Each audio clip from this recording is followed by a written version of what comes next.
Bismillahirrahmanirrahim. Assalamualaikum warahmatullahi wabarakatuh. Nah, dari kebun Tin Mama Tiga Darah, kawasan Nawisan Kurma, kita melaporkan kondisi pemilu. Nah, ini yang digunakan untuk pemungutan suara 2024. Ini merupakan Tanah Gendom juga. Ini garapan keluarga besar Nawisan, Dedi Ningsih binti Eong binti Nawisan, yang diserahkan ke masyarakat. Nah, ini yang kita mohonkan ke pemerintah untuk masjid. Sementara itu mafia tanah bekerja sama dengan Iwan Surjadi, Asep Makmun, Ismail Tanjung, dan Didi Koswara, Apus Sukendar mensertifikatkan atas nama Iwan Surjadi dan Didi Koswara. Sedangkan ini lahan Pak Bagio. Nah, di sini kita juga menginformasikan bahwa wilayah RT7 RW 1 luasnya lebih kurang 3 hektar sampai dengan 4 hektar. Adapun yang di Tanah Gendom lebih kurang 2 hektaran. Nah, adapun yang masuk subjek yang digugat itu Didi Koswara itu udah nggak ada. Satu udah dioperkan ke anak turunannya, nah ini, dan lain daripada itu udah dioper alihkan ke kaki tangannya. Selain itu sudah dioper alihkan ke PBB yang menurut keterangan petugas PBB yaitu dia ada di Dedi Muhammad Saat. Mengenai luas wilayah tersebut terkait dengan hak perpolitikan, gimana peranan Apus Sukendar ketika waktu kita menjabat pun hak-hak politik sedikit banyaknya juga dibatasi. Sebagaimana kami sebutkan, RT7 merupakan wilayah terluas di RW 01 dan penduduk terbanyak di RW 01. Ketika kami menjabat sebagai ketua RT, itu hampir-hampir dibatasi hak perpolitikan. Dalam hal ini anggota KPPS itu nggak ada. Nah, dari sini peranan Apus Sukendar bisa mengkondisikan warga. Sebenarnya masalah perbedaan bukan masalah perpolitikan, akan tetapi masalah pertanahan, sengketa tanah inilah yang jadi titik poin masalah kami dengan ke RW 01. Dan di sini juga kami menjelaskan pernyataan kami bahwa Asep Makmun menjadi ketua RW di RW 2, sementara Apus Sukendar bisa mengkondisikan di RW 01, sehingga begitu datang gugatan dari Muller CS yang sebagaimana kita buktikan bahwa itu juga atas konspirasi dari Asep Makmun CS juga. Nah, di situ juga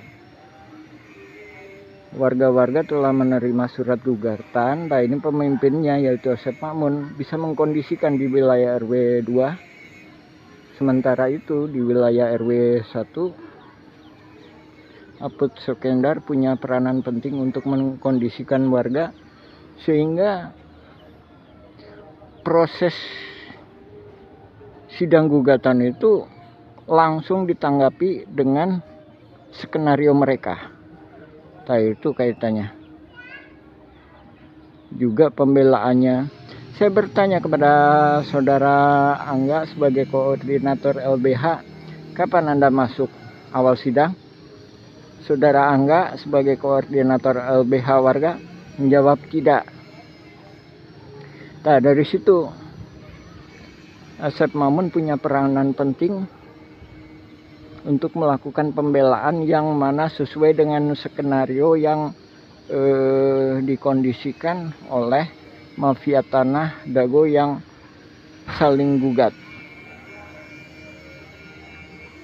Jadi sekalipun tergugatnya banyak, itu nggak mewakili warga-warga pribumi, karena warga pribumi hampir-hampir nggak ada di situ. Katakanlah RW 1 diwakili oleh Didi Koswara, Alosana, Putsukendar, itu nggak ada. Mereka udah kerjasama dengan Asep Mamun. Dalam hal ini PBB-nya udah diatasnamakan Didi Koswara, kemudian dilemparkan ke Dedi Muhammad Saat. Nama Dedi Muhammad Saat pun itu nama yang diberikan oleh petugas PBB.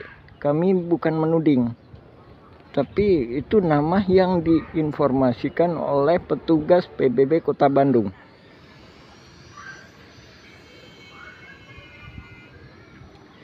Jadi kami sendiri punya respek yang baik terhadap LBH. Mereka berjuang, tapi tanpa disadari Asep Mamun bisa mengkondisikan keadaan. Karena sebagaimana surat yang kami tulis, bahwa mafia ini mafia yang berpengalaman gitu. Jadi saat ini lebih kurang 40 tahun. Nah, di sana tahun 1984 Asep Mamun mulai berkenalan, sedangkan di sini rumah pribumi ini diserobot tahun 90-an. Kemudian ini yang dipakai TPS, dan ini tanah Pak Bagio yang digunakan sebagai masjid. Nah, ini rumah adiknya Asep Mamun dan anaknya Mbak Didi. Sementara ini dihadiahkan dari Iwan Surjadi ke Didi Koswara, ke Ismail Tanjung. Penunjuknya Asep Mamun. Nah, dari sini kita menginformasikan di mana peranan mafia tanah ini sangat masif sekali dalam melegalisir hukum di Indonesia. Padahal ini pemerintah perlu mengetahui apa yang sebenarnya terjadi. Nah, di sini juga kita mohon pemerintah supaya menghapuskan perkara sidang perdata Muller CS FS warga Dagolos, karena diwakili juga oknum-oknum yang punya peranan dan diduga kuat terlibat jaringan mafia tanah yang didukung oleh aparat PNS, bahkan juga oknum-oknum ulama. Sekali lagi kita mohon pemerintah supaya menurunkan tim independen. Alhamdulillah kita sendiri juga berusaha mengkondisikan dalam keadaan wilayah Dago, utamanya Cirapuan, Nawisan Kurma ini dalam kondisi aman. Demikian kami sampaikan informasi. Assalamualaikum warahmatullahi wabarakatuh. Alhamdulillahirabbil alamin.